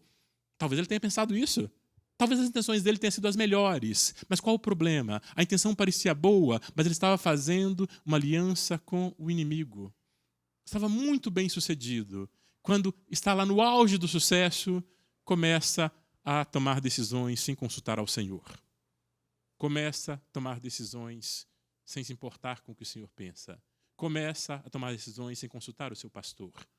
Começa a tomar decisões sem consultar a sua esposa, sem consultar o seu esposo, sem consultar aquelas pessoas que vão ser impactadas também pelas suas decisões.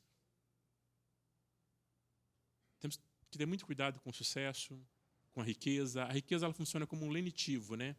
É como se você tivesse uma droga, drogado, aí você não sente dor. Você está no êxtase daquele momento de sucesso, tudo dá certo, eu estou indo bem, que maravilha, né? Não preciso nem mais vir aos cultos. Eu vou, em vez de vir aos cultos, obviamente, domingo eu tenho que ir para minha casa de praia lá na Riviera de São Lourenço. Eu gostaria de ter uma casa lá, não tenho, viu? Apesar que não, eu brinco com esse negócio de casa de praia, pessoalmente, para mim. Tem gente que gosta e eu respeito isso. Casa de praia e a casa de campo é só trabalho e dor de cabeça. Eu nunca tive, mas não prezo. Eu quero uma vida mais simples. Agora, se você tiver e quiser me convidar para a sua casa de praia, para a sua casa de campo, eu vou com felicidade enorme. Tenho uma dificuldade para sair daqui os domingos, mas o que acontece? A gente combina um feriado, combina uma forma que eu consiga estar aqui no domingo, mas eu, com certeza, vou desfrutar da sua casa de praia ou de campo com o maior prazer. A gente vai ter dar boas risadas juntas, vamos comer bem. Se você não cozinhar bem, a minha esposa cozinha bem, então não precisa se preocupar com isso. E a gente é mineiro, a gente é bom de prosa, a gente fala de um Deus que é maravilhoso, a gente é boa companhia. Pode nos convidar que vocês vão gostar da gente. Mas o fato é, muitas das vezes essas coisas nos afastam de Deus. Agora você não pode mais vir à igreja no domingo porque você tem a casa de praia para visitar. Querido, eu não tenho problema com o tempo de lazer. Um tempo de lazer. Agora, o tempo não pode ser só tempo de lazer. Justamente. Então, quando aquelas coisas que parecem boas te desviam do Senhor, você precisa ficar atento. Uma luz vermelha deveria acender, porque as coisas boas estão te desviando do Senhor. E hoje é a casa da praia. Amanhã é uma confraternização com os amigos. Amanhã é o político falando de tal que está fazendo não sei o quê. E agora você é uma pessoa importante, você precisa estar entre eles. Amanhã, aniversário da filha do patrão. E aí, todo dia, uma agenda lotada que não te permite mais tempo para a sua família, que não te permite mais tempo para aquelas pessoas que se importam com você de verdade, que não te permite mais tempo para você servir ao Senhor, não te permite mais tempo de oração, não te permite mais tempo de leitura da palavra. Tem algo errado. Isso acontece com Josafá. No auge do sucesso, ele vai então e faz uma aliança com o inimigo. E Deus condena essa aliança. Deus é um Deus que fala, Deus manda um profeta condenar a aliança. E sabe o que acontece? Eu acho uma coisa interessante, porque logo que ele faz a aliança, Acabe, então, fala com Josafá, vamos fazer o seguinte, vamos nos juntar aqui e vamos juntos para uma guerra. E Josafá aceita. Aliás, antes de Josafá aceitar, Josafá diz para ele o seguinte, Acabe, acho que é prudente consultarmos ao Senhor. Você tem profeta aí? Acabe chama 400 profetas. Vem 400 profetas e diz, olha, pode ir que vocês vão ganhar. Vão lá, Deus está nesse negócio, era 400 profetas, sim, vai. Aí o Josafá, meio desconfiado, falou, quer saber? Você tem mais um profeta aí, não? Tem mais um? Eu estou em dúvida nesse daí. Tem mais um? Olha, tem um tal de Micaías aqui, mas esse cara só me dá notícia ruim. Ele nem veio. Eu nem mandei avisar para ele, porque ele só me dá notícia ruim. O Josafá falou, vai lá, chama esse homem, vai, chama esse profeta, vamos ouvir ele também. Chega o Micaías e diz assim, olha, Deus permitiu que um espírito de engano caísse sobre esses 400 profetas. Eles estão mentindo para vocês. Vocês não vão lá, não, que vocês vão morrer lá. Falei para cara, Acabe, você vai morrer lá, hein? Não vai não, que você vai morrer lá. O Josafá, que deveria ser mais esperto, ele chamou, pediu o profeta. Os profetas vieram, 400 disseram sim, um disse não. Mas ainda assim, o Josafá foi para a guerra. O Josafá foi para a guerra junto com o Acabe. Queridos, como se não bastasse você fazer uma aliança com o inimigo, você ainda vai lutar uma guerra que não é sua? Isso é demonstração de falta de inteligência. Você fez uma aliança com o inimigo, ainda vai com ele lutar uma guerra que não é sua. Aí o que o Acabe faz? O Acabe diz para ele, ô Josafá, o seguinte, ó, primeiro o Acabe mandou prender o profeta. Prende esse cara, deixa ele aí a pão e água até eu voltar da guerra, para ele ver que ele está falando mentira. O Micaías fala para ele, olha, se eu estiver falando mentira, você vai voltar vivo, mas você não vai voltar mesmo. Você vai para a guerra? Vai morrer lá. Gente, eu louvo a Deus pela vida de homens de Deus assim, né? Eu quero ser esse homem de Deus. Não quero profetizar morte para ninguém, não. Se tiver que fazê-lo, eu farei. Mas eu quero ser essa pessoa que tem a segurança de estar transmitindo a palavra de Deus, o recado de Deus, porque você não tem dúvida. É por isso que eu gosto de pregar a palavra de Deus, a palavra. Porque quando eu prego a palavra, eu não tenho dúvida, é a palavra de Deus. Quando nós pregamos a palavra, agora mesmo no início da manhã, eu falava com vocês sobre uma questão e naquele momento o Espírito Santo me revelou uma coisa. Então, quando nós pregamos, além, obviamente, daquilo que nós estudamos, além daquilo que nós preparamos, além da nossa experiência pessoal, tem um componente de revelação também. Agora, nem sempre esse componente de revelação acontece. Às vezes ele acontece, às vezes não. Então, quando eu não tenho uma revelação extra-bíblica, eu fico com o que está na Bíblia, que é seguro. Então eu gosto de pegar a palavra por causa disso, porque se eu disser para você, olha, a palavra diz isso, a palavra não é minha, é de Deus, ele é fiel. Deus é fiel, ele tem compromisso com a palavra dele. Então, queridos, se assentem para ouvir a palavra de Deus onde se prega a palavra de Deus. Sintonize o seu rádio em programas que pregam a palavra de Deus. Sintonize a sua TV em programas onde existem pessoas sérias pregando a palavra de Deus, porque essa não erra. Essa não erra. Não procure videntes, profetas, profetisas, profetadas. Não perca seu tempo com isso. Se Deus estiver falar com você, Deus falará com você. Deus enviará o profeta até você. Não precisa que você corra atrás desse profeta. Agora, seguramente Deus fala através da palavra. E Micaías era um profeta seguro, que sabia que estava transmitindo um recado de Deus. E ele era abusado. Ele era abusado. O Acabe disse, esse cara só me dá notícia ruim. E ele voltou com mais uma notícia ruim. Ele dava recado para o rei. Não era para qualquer um, não. Era para o rei, que ele sabia que era um rei perverso. Ele ia sem medo e dava o recado. A mensagem era ruim, ele entregava com segurança porque ele sabia que era de Deus. E foram Acabe e Josafá para a guerra. Josafá fala assim para Acabe, Josafá, ó, você vai com sua veste real, eu vou disfarçado, porque eu sei que eles querem a mim, então eu vou disfarçado, você vai com sua veste real. Ô, gente, Josafá como rei, nesse momento, ele me parece quase uma criança. Olha a história que ele compra. Ó, você vai com sua veste real e eu vou disfarçado. Quer dizer, o outro que vai com a veste real para a guerra, todo mundo sabe que naquele modelo de guerra, o que você faz? Você ataca o rei, porque se matou o rei, você desbarata o resto do exército. Fica fácil, certo? Então, quem estava com veste real era Josafá. É natural que eles perseguissem Josafá e matassem Josafá. E o Acabe estava lá disfarçado, como soldado comum. Então foram para a guerra. O que acontece na guerra?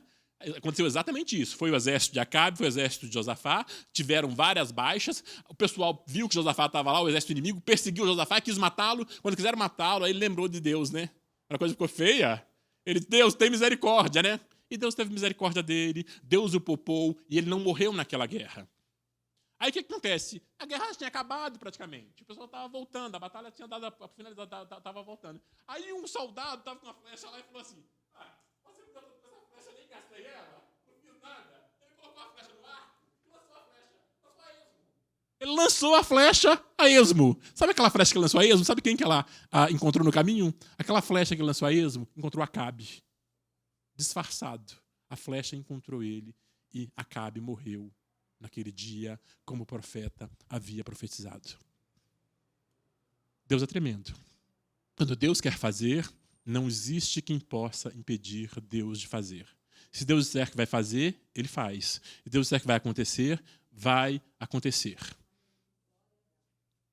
E agora, Josafá então volta para o seu reino. Volta para o seu reino preocupado porque ele sabia, poxa, fiz o que não devia, né? E aí já ainda vem o profeta. Chegou no reino, já vem o profeta Jeú e desceu-lhe o couro.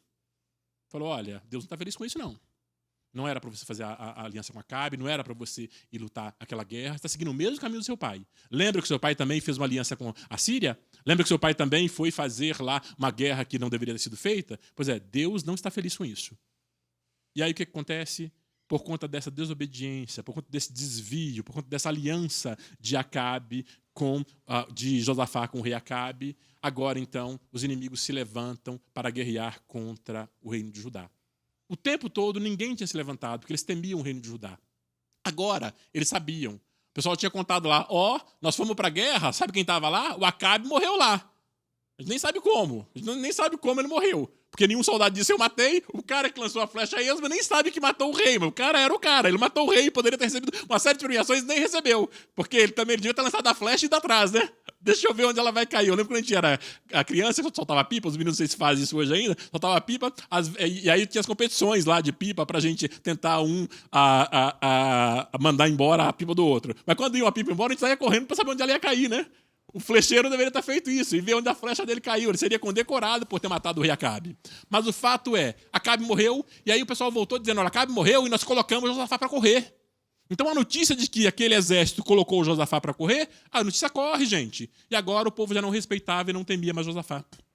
E aí, 3 inimigos, 3 povos, edomitas, amonitas e quem são os outros? Moabitas. 3 povos se unem contra Josafá.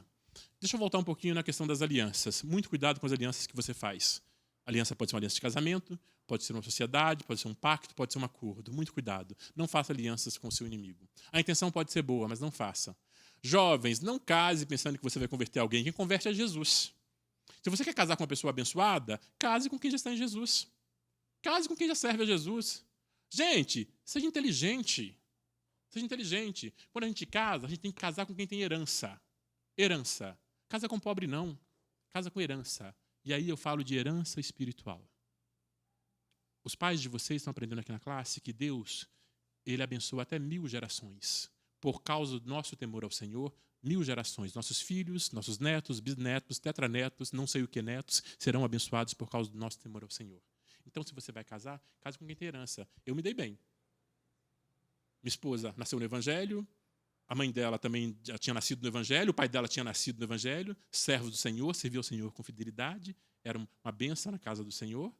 Eu vivo da herança deles.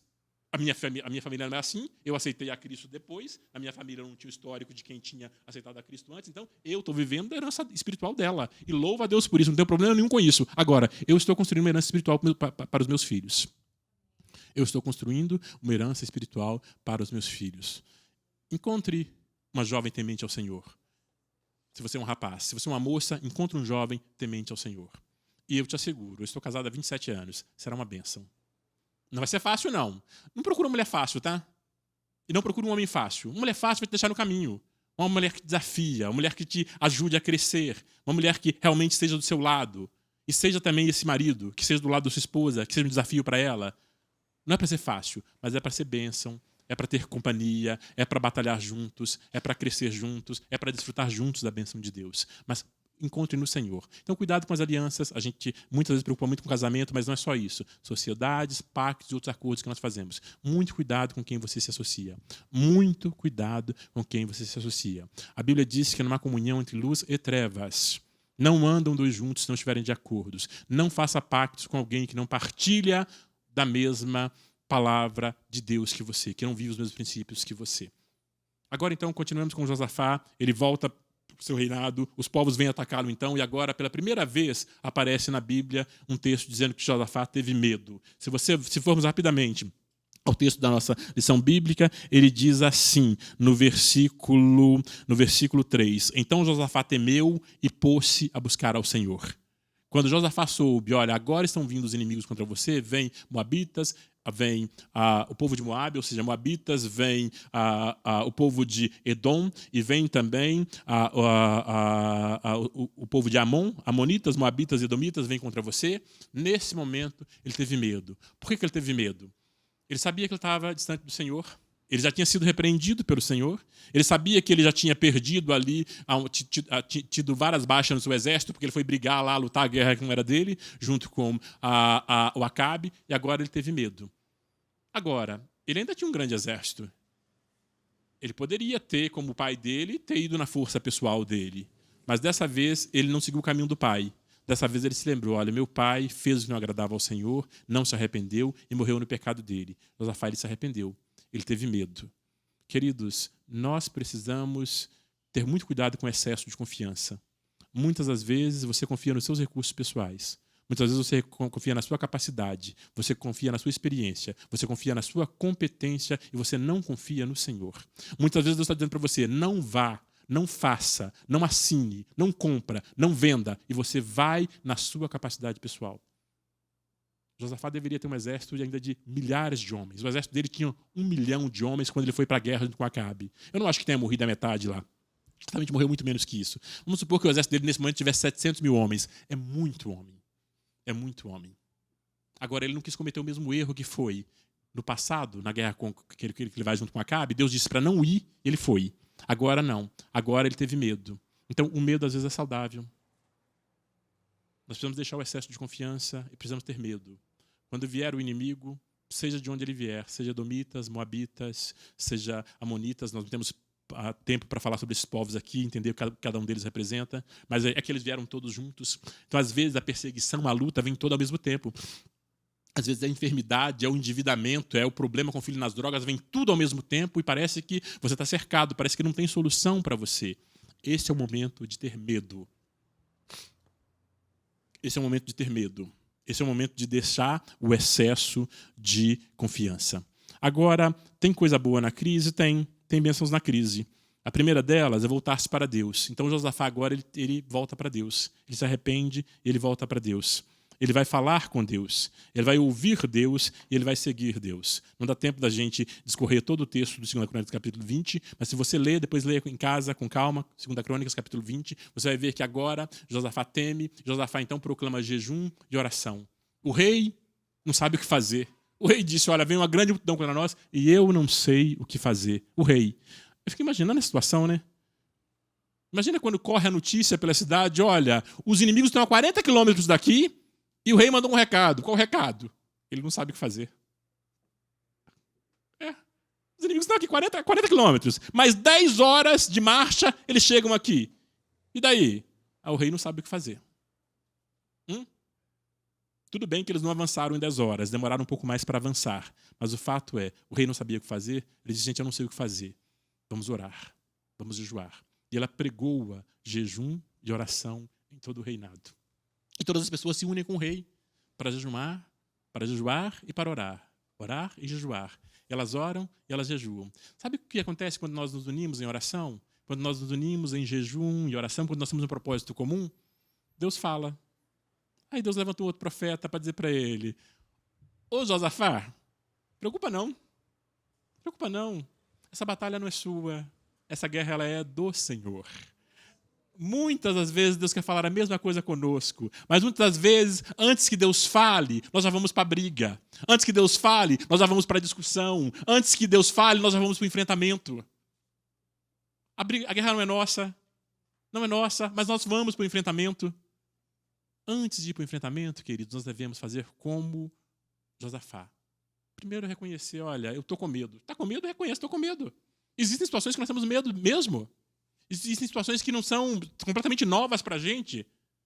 Existem situações que você fica numa pressão que você não sabe como administrá-la. Então está com medo, reconheça isso. Agora, reconhecido o medo, não fique paralisado pelo medo. Você vai fazer alguma coisa. O que é? No caso de Josafá, ele dá uma recomendação simples. Vá orar e jejuar. Ore e jejue até que Deus fale. Ore e jejue até que Deus fale. Eu te asseguro que Deus fala. Eu te asseguro que Deus vai falar. Para algum de vocês, Deus já está falando hoje. Nesse momento, para alguns de vocês que estão aqui, outros que estão na internet, Deus já está falando. Eu não sei se você está ouvindo. Aí é um outro problema, né? Agora, Deus já está falando. Então, a crise, ela traz bênçãos como essas que trouxe sobre a vida de Josafá, sobre o povo de Israel, uma oportunidade de voltar-se para Deus, de falar novamente com Deus, de ouvir Deus falar novamente e de seguir a Deus. E como foi que eles venceram? Eles venceram, então, através da oração. Mas venceram por quê? Porque eles se humilharam. O rei dizendo, eu não sei o que fazer. O rei dizendo, eu estou amarelo de medo, estou mesmo. O rei.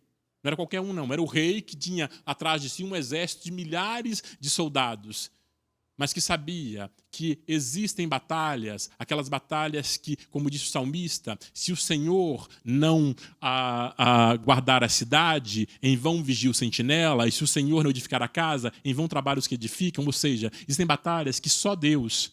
Sem Deus é perda de tempo. Ir na força bruta é perda de energia.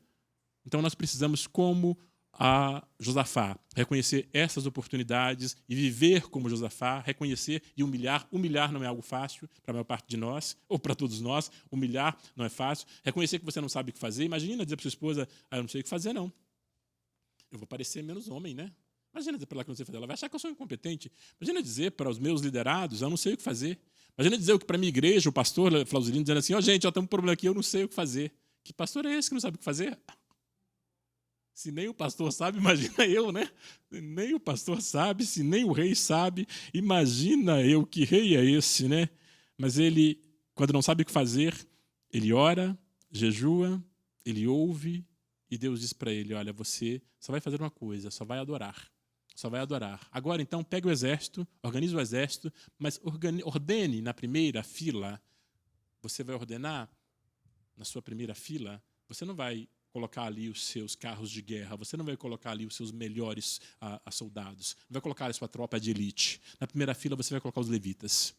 Coloque na primeira fila os levitas, e eles vão cantar uma música que diz, agradeço a ti, Senhor, pois tu és bondoso, tua benignidade dura para sempre.